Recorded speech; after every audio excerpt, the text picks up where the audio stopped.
Camp Oaks has so much to do with the community. Why? Because every single STEAM scholar that we have here at Camp Oaks is from our local community.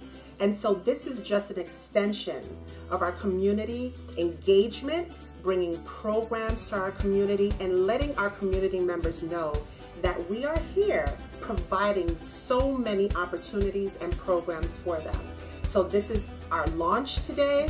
We are excited for it. We have from K through 7 excited, engaged children running around, and we know that at the end of 5 weeks we will have exceptional scholars that have been introduced to STEAM: science, technology, engineering, arts, and math. It's very important that we were able to provide such a program as this, because the age group that we are focused on, those that enroll here, this is a very vital age group where they are soaking up everything like sponges.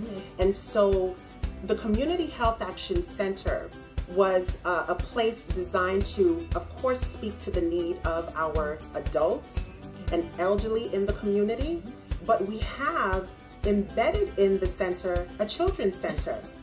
And we want to make sure that these children leave here confident, knowing that what they learn, they can go anywhere with it. So we're excited.